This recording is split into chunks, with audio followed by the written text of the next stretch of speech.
E aí, pessoal, bora resolver mais umas questões de conhecimentos e comportamentos digitais?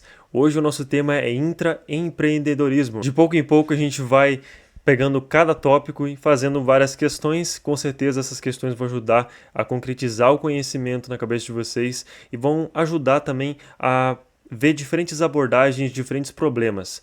Se você está com dificuldade para achar esse tipo de questão aqui embaixo tem minha apostila com 100 questões para você resolver. 100 questões inéditas que não vão aparecer nem aqui nesses vídeos e também nem nos outros que eu já disponibilizei no banco de questões, tá bom? Então, sinta-se à vontade aí para adquirir. Sem mais demora, vamos para a nossa primeira questão. O intraempreendedorismo emerge como uma abordagem estratégica vital para promover a inovação e a competitividade dentro das organizações. Um dos desafios mais comuns enfrentados pelas iniciativas do intraempreendedorismo é a resistência à mudança. Qual das seguintes estratégias é mais eficaz para superar essa resistência e promover uma cultura intraempreendedora? Então, o que pode ajudar a promover, né, esse tipo de abordagem, esse tipo de cultura organizacional? Então a gente tem as nossas alternativas, vamos ver cada uma delas, certo? Primeira, alternativa A: implementar mudanças de maneira abrupta para evitar a resistência inicial. Bem, se a gente pensar da seguinte maneira, nós seres humanos, a gente tem uma resistência à mudança, a resistência a ver as coisas novas, né? A gente não consegue ter uma facilidade, às vezes, em adotar certas novas características, novos meios de organização. A gente tem essa resistência que é natural. Então, se a gente mudar de maneira abrupta, você não concorda comigo que vai ser mais difícil e essa resistência ela pode aumentar ainda mais? Então, a alternativa A a gente já descarta logo aqui, certo? Justamente porque não faz parte de uma boa abordagem para a gente poder começar. Alternativa B: restringir o acesso à informação para evitar preocupações e resistência entre os colaboradores. Restringir o acesso à informação, eu acho que na verdade isso também é uma coisa que pode mais impedir do que ajudar, certo? Porque quando você restringe a informação, praticamente você tira talvez uma visão mais geral do que está acontecendo. Como é que as pessoas podem se sentir à vontade se elas conhecem pouco daquilo que elas estão se envolvendo? Então, esse também é um ponto que a gente tem que descartar, não é uma coisa que vai ajudar efetivamente. Alternativa C: ignorar as preocupações dos colaboradores e prosseguir com as iniciativas do intraempreendedorismo, confiando que eles se adaptarão com o tempo. Isso também não faz muito sentido, justamente porque quando eu ignoro as preocupações e deixo isso correr naturalmente, é naturalmente que as pessoas elas vão criar essa resistência, entendeu? Justamente porque eu não estou fazendo nada para me encaixar a esses colaboradores, né? Não estou fazendo nada para essa abordagem ela conseguir conciliar esses colaboradores para eles se sentirem realmente imersos nesse novo tipo de abordagem. Então a alternativa C também ela não traz uma boa opção. Alternativa D: envolvimento ativo dos colaboradores desde as fases iniciais. E isso aqui é uma coisa que ajuda bastante. Quando você traz uma coisa que é extremamente, por exemplo, muda toda a organização. Imagine que você tem uma cultura organizacional X. Quando você vai trazer uma cultura Y para dentro de uma instituição, você tem que entender que aquela mudança ela pode acarretar vários problemas. Então não adianta você trazer uma coisa pronta e já querer que em uma semana ou alguns dias essa cultura já seja adaptada àquele novo tipo de cenário. Então, quando você faz um envolvimento ativo desde as fases iniciais, o que acontece? Eles vão começando a interagir com aquilo, eles vão começando a entender o que está acontecendo. E quando a gente começa a entender alguma coisa, começa a realmente, isso aqui até que faz sentido mesmo, aí as coisas são muito mais fáceis de você adaptar. Por isso que essa alternativa é a alternativa correta. Mas vamos dar uma olhada aqui na alternativa aí. Contratar consultores externos para impulsionar as iniciativas de intraempreendedorismo, evitando assim a resistência interna. Na verdade, isso não ajuda, justamente porque eu estou contratando consultores externos, sendo que o intraempreendedorismo ele justamente vem de dentro. Né? Então, não faz muito sentido também dessa forma. Então, a nossa alternativa correta é a alternativa T. Questão número 2, vamos lá. O intraempreendedorismo tem se destacado como uma estratégia importante para promover a inovação e a adaptação em organizações de diversos setores.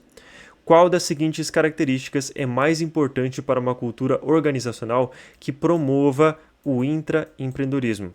Então, qual das seguintes características aqui que pode ajudar uma organização, uma empresa a adotar o intraempreendedorismo? Nós temos aqui a alternativa A, hierarquia centralizada. Eu já estou para parar por aqui, né? Justamente quando a gente fala, eu até falei isso nas aulas, quando a hierarquia ela é centralizada, ela não permite, por exemplo, uma troca de ideias, né? Ela limita muito a equipe às ideias de quem está decidindo, justamente por essa hierarquia, né, ser centralizada. Então aqui não há muitas decisões tomadas em conjunto. Até complementa aqui, né, onde todas as decisões são tomadas pela alta administração. Então aqui você vê que não tem aqui, né, um aspecto muito intraempreendedor, né? E sim mais uma coisa comum das organizações que as empresas adotam, né? Alternativa B, adotando uma comunicação unidirecional. Se você não sabe o que é comunicação unidirecional, existe só um interlocutor e não há espaço para interações. Entende?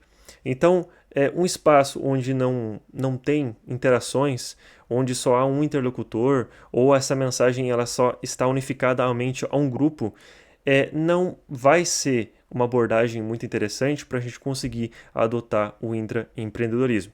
Entendeu? Então, questão A a gente elimina e alternativa B, alternativa A e alternativa B a gente elimina. Alternativa C, compartilhamento de feedback. Sim, compartilhamento de feedback ele é muito importante. E aí a gente pega as demais camadas que possam ter dentro de uma empresa, de uma organização, de uma equipe. O feedback ele é muito importante. Então esse compartilhamento de feedback ele é extremamente intuitivo. Faz com que as pessoas percebam o que precisa ser melhorado, né? Quais que são as qualidades e defeitos da empresa mesmo, ou da equipe em si. Então a alternativa C responde corretamente essa questão, tá bom? Mas vamos olhar aqui as alternativas D e E. A alternativa D fala que a cultura de conformidade estrita.